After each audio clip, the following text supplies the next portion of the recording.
spraying routines.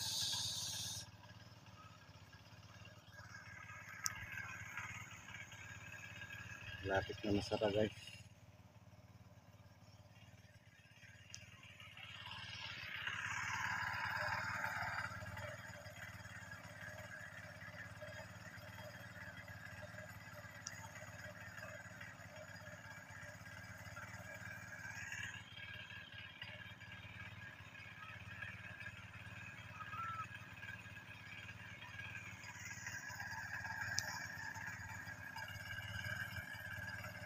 Barako spray.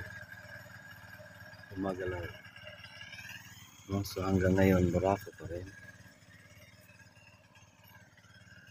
Gumagapang yung talbos na dito. Napakalapit pa. Yung problema dito sa barako. No, so napakalapit pa. Dito pa yan. No? So again, yung routines natin dito sa spraying. Twice a week. No? At least ito paano meron, no? So daming bulaklak na nakikita mo yung klaro sa camera.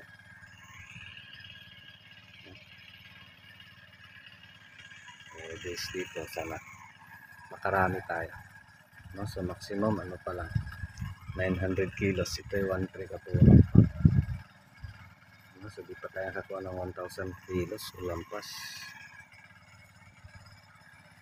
Tapos na spray sa ilalim guys, kaya dun sa taas ano na lang yan, paubusan ng medisina. 3 drums. Gold tayo ngayon, insecticides kasi may napansin tayong uod. Tapos fungicides, Luna. So at least gumagapang mga bagong talbos. Pero dito barako yan. Barako talaga, barako. Ito may bagong talbos. So at least meron hapon 500 plus kumbati na yan, considering sa problema natin ganito. So this coming Saturday, with God's grace and God's blessings, sana mag-increase more than 500. Sila naman.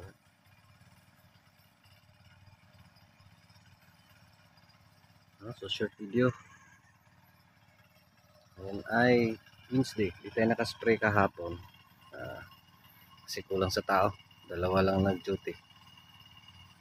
Doon tayo nag-spray sa bed. So ngayon, ito na. Yung gap natin sa schedules o yung schedules natin sa spraying. Twice a week. Every Tuesday, Saturday. Or every after harvest. But if in case kulang sa tao, like kahapon, supposedly, mag-spray. Hindi. Kasi 2 lang nag-duty. No? So, still, yung gap 3 to 4 days. No? Kasi Sabado, Domingo, Lunes, Martes, so Merkulis ngayon. So next, maging 3 days naman kasi Sabado. Or, andun lang 3 to 4 days. So, yun yung gap. No? So, again, update, barako pa rin. Tapos, yellow na guys, sa gilid. No? Considering, 89 days. Tapos, problematic. So, expected, hilong-hilo na. No? So, ito yung worst sa yung distance mo ay maikli. Ayan, madilim na. Tapos wala nang bunga. No? Kaya ayoko nito. Sa mga ganitong distansya. Ito lang namang isa. Dilim na. Dito, di pa. Medyo may pa. May nakakita pa ng araw. At least gumagapang. Meron pa. No? Again, di marami yung mga harvest natin. Pero with God's grace and God's blessings, may chance pa na pwede tayo makakuha ng lampas 1 tons or 1 ton or isang libo dito sa 1 tree kapuno. Pero again, si Lord ang bahala. Walang imposible, no? Again, napakabarako, hindi mas barako ito, tutulis, no? Pero since naulanan tayo madalas, so dito gumagalaw yung talbos, gumagapang, no? Ito yung management natin sa mga barako. So kahapon din di nakapagpakain, so ito meron na tong triple 14 ready na. So again, yung pagpapakain natin ay puro drench kasi mas tipid, tapos konti-konti lang, 14 kilos per tab, no? Tapos drive ng makina lahat, makina na dalawa ng makina dito kasi mas madali, no? Tapos tubig yung marami, tubig lang talaga yung pinadami. Yan yung management dito sa barako, kunting abono, tapos maraming tubig, no? So, kunti-kunting bunga, as expected. Again, yellow na. May nagtatanong din paano daw yung mga nagilo, paano gawing itim.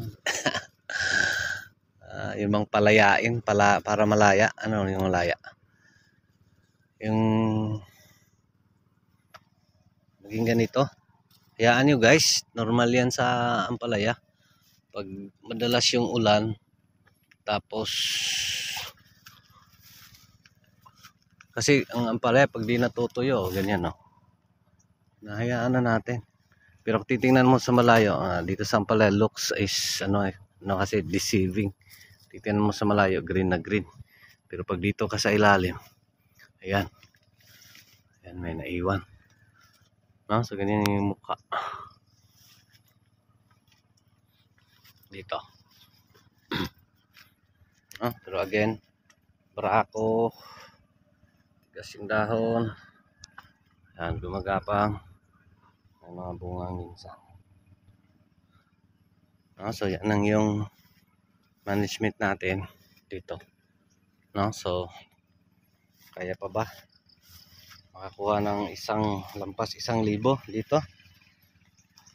Again, with God's grace and God's blessings, walang imposible. So dito rin na tab, meron na triple 14, ready na yan para ngayon. So may mga yan dito sa palaya, kasi pag ginaganon mo, zinozoom mo, marami tingnan, maraming bunga. Pero pag lalapitan mo yan, konti-konti lang yan, at least meron, no? Masin lang, yun yung management, feeding, spraying, update sa ating barakong ampalaya. At least gumagalaw, lumalaban, malapit na masara, no? Kasi iba din to dun sa isa nating barako, yung sa matanda. Kasi dito again, ulitin natin, mas madali na lang i-manage kasi nakita na natin tong problema na to dun sa kabila, no? So in short, yung management parang carry na. And of course, you're not expecting too much na yun bang paramihin yung harvest na gano'n. Wala. Sa atin is at least, no?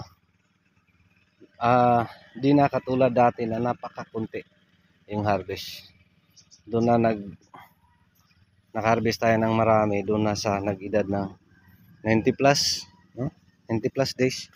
Unlike dito, maski pa konti-konti, pero hindi sobra kakunti. Doon mas marami pa to doon. Mas marami doon ng puno kaysa dito. 1.5 to. 1.5 doon, dito lang 1.3, no? Again, blessing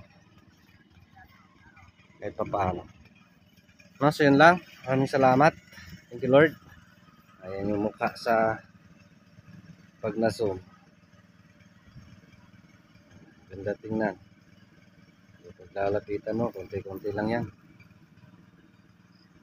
So God bless everyone. Yun lang, maraming salamat. Ito pa rin si Jupila Farmer. Anak, Matoy ang farmer nga gwapo. So dito, may kahibalo. Apan, ay saba tayo, manoon pa ko. Daghang salamat. And God bless. Thank you Lord. Thank you sa ating mga ampalaya. Thank you Lord. God bless everyone. Laban lang. Tuloy lang.